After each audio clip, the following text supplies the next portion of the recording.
Querida Igreja do Senhor, irmãos, ouvintes da Palavra de Deus, a Bíblia Sagrada é um livro que não é um costume meu, mas não é somente a minha visão, que ela não é um livro para ser somente lido ou meditado. A Bíblia Sagrada é um livro para ser estudado, tá? É esquadrinhado. Estudar a Bíblia Sagrada. A Bíblia é um livro cheio de mistérios e ela traz algumas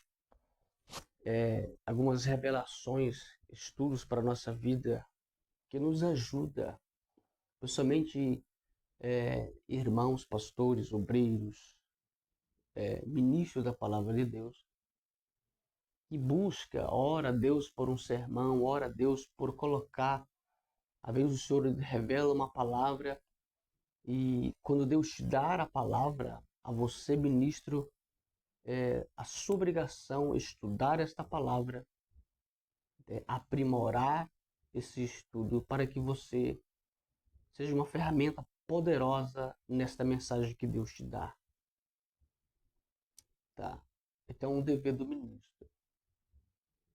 Eu ouvi um teólogo dizendo que para um sermão era necessário 8 horas de estudo para um sermão de 30 a 40 minutos. 8 horas de estudo para um sermão, tá? Eu quero te dizer que isso é muito importante.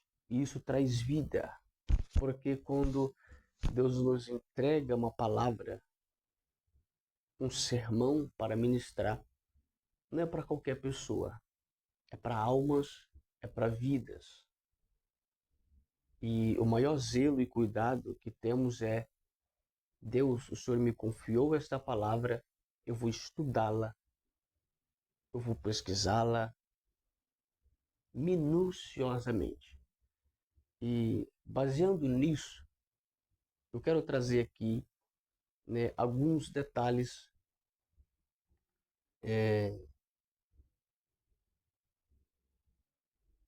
para nosso nível de conhecimento e que podemos aplicar. Quem sabe algum desses detalhes Deus te deu uma mensagem e tem a ver com esses conteúdos, você vai aplicá-la. Por exemplo, quando Isaac, ele no período de muita fome, Isaac ele quis ir para o Egito. E aí Deus brada e Deus diz: Isaac, fica na terra que eu vou te mostrar, ou que eu te mostrarei. E aí Deus pergunta para Isaac o que ele tinha. E aí ele vai ver, ele tinha algumas sementes.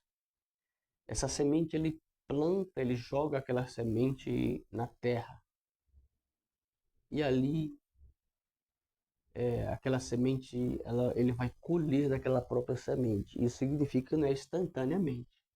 Segundo os estudos, passa-se 6 meses a um ano, ele começa a colher daquelas sementes. Mas ele plantou a semente. Então, se você planta,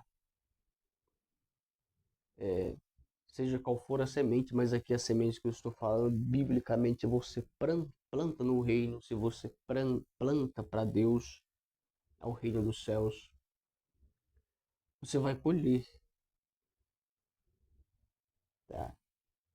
E aqui vai um sermão bem com exortação. Aquele que planta o mal, ele colhe o mal. Aquele que planta o bem, ele colhe o bem. Isso não é uma lei determinada por Deus. E essa lei ela não pode ser quebrada de maneira alguma. E o que eu trago de precioso nesse pequeno texto é a pergunta que muitos fazem, alguns têm resposta, outros não têm. Para quem não tem, eu quero deixar o nome desta semente e qual era aquela semente. Essa semente, ela era chamada de lentilha, tá? É um pequeno feijão pretinho, pequenininho, tá? A lentilha é uma pérola, tá? que muitos conhecem, outros também não conhecem, está lá em Gênesis capítulo 26. Não está lá o nome, lá está a semente. Mas eu estou deixando aqui o nome da semente. O segundo detalhe, quando Davi ele foge de Saul, a perseguição de morte, Davi ele entra em uma caverna. E aqui eu vou detalhar a entrada de Davi na caverna. Davi ele recebe de Deus algo que nós temos que buscar e temos que ter diariamente, o que é estratégia. Aquela caverna, vou te detalhar ela. A caverna era cheia de aranhas, teias de aranhas. Estudando a Bíblia e mergulhando mais profundo nela, vamos descobrir que Davi ele entra se arrastando no portal, num buraco daquela caverna por causa das teias de aranha. Tá? Isso aqui é cientificamente. Tá? Então, é um estudo teológico. Tá? Não confunda a revelação teológica com uma revelação espiritual. Tá? Não confunda isso. A revelação teológica diz que ele entra se arrastando naquela caverna por causa das teias. Ali ele já começa com as suas estratégias. E entendemos que quando Saul entra na caverna, ele não consegue ver Davi. Na revelação espiritual entendemos e buscamos várias revelações espirituais e Deus nos enche, porque foi milagre. Vemos como Deus é reservando o seu ungido. Mas também na revelação teológica, percebemos que Davi ele entra naquela caverna com estratégia.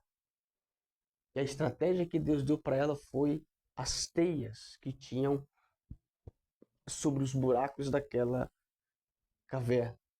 E é um motivo cientificamente, teologicamente, para que Saul não o veja. Então, se você for aplicar isso em uma mensagem, você tem o dever de comunicar à igreja as duas revelações, teologicamente e espiritualmente, para que você não tenha a impressão da igreja ou dos doutores que estão a ouvir você, que você está sendo herege ou misturando as coisas. Então explique bem. O que eu vou falar agora é uma ciência teológica e depois eu vou aplicar a ciência ou a revelação espiritual. Temos que explicar isso. Ou quando você estiver aplicando, narrando a introdução de uma mensagem e ela for cultural historicamente, é o dever do ministro explicar isso aqui historicamente, tá?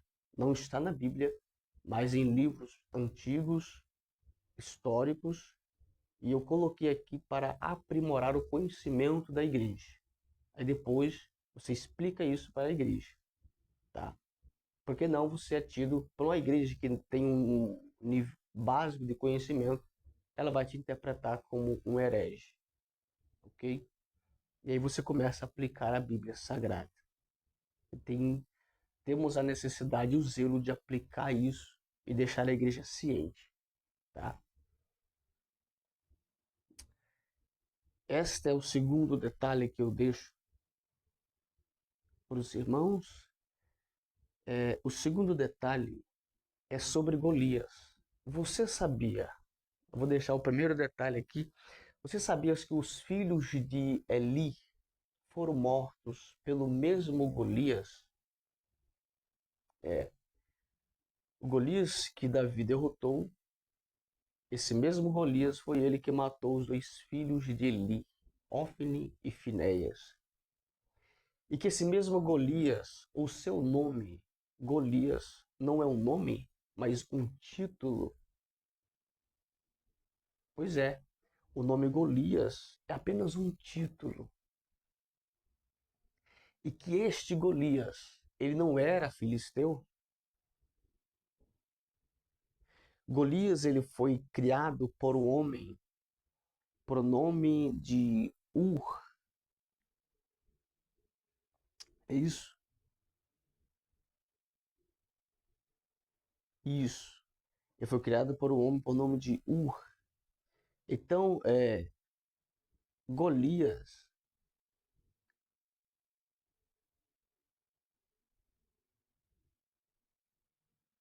Orfa, na verdade não Ur, tá, irmãos? Me perdoe aí, não é Ur, é Orfa. Ele foi criado pelo homem por o nome de Orfa, lá em homem Moaquita. E Golias, ele não era um filisteu. Golias, ele tinha uma linhagem mística. Ele era natita, criado nas terras dos Moabitas por Orfa e com a sua nacionalidade filisteia, o filisteu. E tanto, entenda, Golias, ele era anaquita, criados nas terras dos Moabitas por um homem por nome de Orfa e com a sua nacionalidade de filisteu ou filisteia, tá? E de tanto Golias ver aí o povo de Deus, a nação de Israel, exterminar os seus vizinhos, os seus inimigos, inclusive, né, o seu próprio povo, Golias começa a odiar a nação de Israel. E com a sua nacionalidade de filisteu, ele começa a entrar em batalhas contra Israel, tá? Mata alguns judeus, mas encontramos a sua derrota, né, pelas mãos de Davi. Então é esses detalhes que eu quero deixar para os irmãos ministros, irmãos pregadores, em nome do Senhor Jesus Cristo, tá? São pequenos detalhes, mas ajuda muito, né? Que às vezes Deus nos dá uma mensagem e oramos, Deus, eu preciso de algo novo. Eu preciso de um conhecimento novo. E esse conhecimento ele não está no Google, não está no YouTube, tá? Mas estão aqui na Instituto Teológico Escola de Sabedoria, conhecimentos profundos, especializados dentro da teologia, da ciência teológica. Amém, queridos? Que Deus abençoe, em nome do Senhor Jesus Cristo.